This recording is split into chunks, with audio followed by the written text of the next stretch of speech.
शैतानिर्रजीम बिस्मिल्लाहिर्रहमानिर्रहीम। आज हम पढ़ेंगे कि सुन्नत किसे कहते हैं। ये तो पहले आपको बता दिया था कि सुन्नत किसे कहते हैं और सुन्नत की कितनी किस्में हैं। समझ आ रही है? आपको फ़र्ज़ के बारे में बताया कि फ़र्ज़ किसे कहते हैं, फिर फ़र्ज़ की दो किस्में बताई थी, आपको याद है? फ़र्ज़ किफ़ाया, फ़र्ज़ आइन, फिर वाजिब के बारे में आपको बताया। ठीक है, अब हम सुन्नत के बारे में बताएंगे। सबसे पहली बात दोबारा आपको कहता हूँ, सुन्नत किसे कहते हैं। सुन्नत वो काम है जिसको नबी करीम सल्लल्लाहु अलैहि वसल्लम ने या सहाबा इकराम ने किया हो। समझ आ रही है? सुन्नत किसे कहते हैं?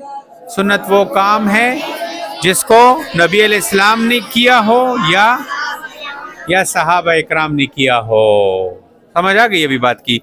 अब आगे चलते हैं, सुन्नत की कितने किस्में हैं। तो सुन्नत के दो किस्में हैं। कितने किस्में हैं? दो किस्में हैं। एक का नाम है सुन्नत मुअक्कदा, क्या? और दूसरे का नाम है सुन्नत गैर मुअक्कदा। बोलो फिर मुझे जवाब दो, सुन्नत की कितने किस्में हैं? आराम से। पहली क्या है? दूसरे का नाम क्या है? शाबाश। अब सुन्नत मुअक्कदा किसे कहते हैं? सुन्नत मुअक्कदा वो काम है जिसको नबी करीम सल्लल्लाहु अलैहि वसल्लम या सहाबा इकराम रज़ी अल्लाहु अन्हुम ने हमेशा किया हो, हमेशा किया हो, और बगैर किसी वजह के इसको कभी न छोड़ा हो। समझ आ रही बात क्यों? ये वो काम होता है जिसको नबी अलैहिस्सलाम ने या सहाबा ने सारी जिंदगी किया हो, इसको कभी भी बगैर किसी वजह के, बगैर किसी उज़र के उसको न छोड़ा हो। समझ आ रही है? और जो बंदा, जो आदमी बगैर किसी उज़र के इस सुन्नत मुअक्कदा को छोड़ दे और इसकी आदत बना ले कि वो सुन्नती नहीं पढ़ता, सुन्नती नहीं अदा करता, तो वो बंदा गुनहगार होगा। जैसे फ़र्ज नमाज से पहले सुन्नत है, सुबह की नमाज से पहले कितने सुन्नत हैं? दो। जो बंदा इसको नहीं पढ़ता, इसकी आदत बना लेता है, तो ये गुनहगार है। जोहर की नमाज से पहले कितनी सुन्नतें हैं? 4। कितने हैं? फिर जोहर की नमाज के बाद कितने हैं? 2। कितने हैं? तो जोहर की नमाज से पहले हम 4 रकात सुन्नत पढ़ते हैं, फिर जब 4 फर्ज पढ़ लेते हैं उसके बाद फिर 2 सुन्नत पढ़ते हैं। ये भी सुन्नत मुअक्कदा है। जो बंदा ये सुन्नत नहीं पढ़ता, इसकी आदत बना लेता है, तो ये गुनहगार हो जाता है। मगरिब की नमाज के बाद कितनी सुन्नतें हैं? कितने हैं? बोलो ना यार, तुम बोलते नहीं हो। 2 है। ये भी सुन्नत मुअक्कदा है। इसको जो छोड़ता है, जो नहीं पढ़ता, आदत बना लेते हैं, गुनहगार हो जाता है। इसी तरह ईशा की नमाज में कितने सुन्नतें हैं?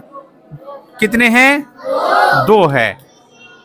तो जो बंदा सुन्नतें नहीं पढ़ता, क्योंकि ये सुन्नत जो मैंने आपको बता दी, ये सुन्नत मुअक्कदा है, इसको जो बंदा पढ़ता नहीं है, ये गुनहगार हो जाता है। ख़ुसूसन ये फजर की नमाज की पहली की सुन्नत, ये बहुत ज़्यादा ज़रूरी है। नबी अलैहिस्सलाम ने इसको कभी नहीं छोड़ा है, न सफ़र में न हज़र में, जो है इसके अदा करने का अहतमाम किया है। इसी तरह सुन्नत मुअक्कदा और भी बहुत सारे काम हैं। और जैसे तरावीह की नमाज है ना, तरावीह, ये भी सुन्नत मुअक्कदा है। समझ आ रही है? इसको बग़ैर किसी उज़र के जो बंदा नहीं पढ़ता और छोड़ता है, इसकी आदत बना लेता है, ईशा की नमाज पढ़ लिया और निकल गया, तरावीह नहीं पढ़ता, ये बंदा गुनहगार हो जाता है। समझ आ रही बात की? तो सुन्नत मुअक्कदा की समझ आ गई कि ये वो काम होता है जिसको नबी अलैहिस्सलाम ने या सहाबा इकराम ने हमेशा किया हो, बगैर किसी उज़र के इसको न छोड़ा हो। और जो बंदा इसको छोड़ता है और इसकी आदत बना लेता है, तो ये बंदा गुनहगार हो जाता है। ये बात समझ आ गई? अब सुन्नत मुअक्कदा, सुन्नत गैर मुअक्कदा। सुन्नत गैर मुअक्कदा वो काम है जिसको नबी अलैहिस्सलाम या सहाबा इकराम ने हमेशा न किया हो, बल्कि कभी बगैर किसी उज़र के छोड़ भी दिया हो। खबर बनी पोश है? जो कभी कभी इसको बगैर उज़र के छोड़ भी दिया हो। अब सुन्नत गैर मुअक्कदा को करने वाले को सवाब मिलता है। सुन्नत गैर मुअक्कदा जो पढ़ता है ना, उसको सवाब मिलता है। लेकिन अगर कोई इसको न पढ़े तो वो गुनहगार भी नहीं होता। जैसे असर की नमाज से पहले 4 सुन्नतें हैं, असर की नमाज से पहले 4 सुन्नतें लोग पढ़ते हैं, ये सुन्नत गैर मुअक्कदा है। क्या है? हाँ, इसको अगर कोई पढ़ लेता है तो सवाब मिलता है, नहीं पढ़ता तो गुनहगार नहीं होता। इसी तरह इशराक की नमाज है, इशराक, ये भी सुन्नत गैर मुअक्कदा नफल नमाज है। इसको जो पढ़ते उसको सवाब मिलेगा, एक हज और एक उम्र की, और जो नहीं पढ़ता तो गुनहगार नहीं होगा।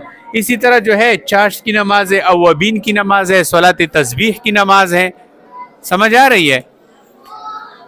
तो अब सुन्नतों की दो किस्में जो आपको बता दी गई, एक सुन्नत मुअक्कदा, एक सुन्नत गैर मुअक्कदा। इसमें और भी बहुत सारे मिसालें हैं, ये तो मैंने मोटी मोटी मिसालें आपको दे दी, और किसी मौके पर मैं आपको बताऊंगा कि सुन्नत मुअक्कदा कौन कौन से काम हैं और सुन्नत गैर मुअक्कदा कौन कौन से काम हैं, वो आपको मैं फिर बोर्ड पे लिखूंगा, समझाऊंगा। अब तुमको सिर्फ इतना समझ लेना चाहिए कि सुन्नत मुअक्कदा किसे कहते हैं, सुन्नत गैर मुअक्कदा किसे कहते हैं। इतनी बात की समझ आ गई ना? बस बंद कर।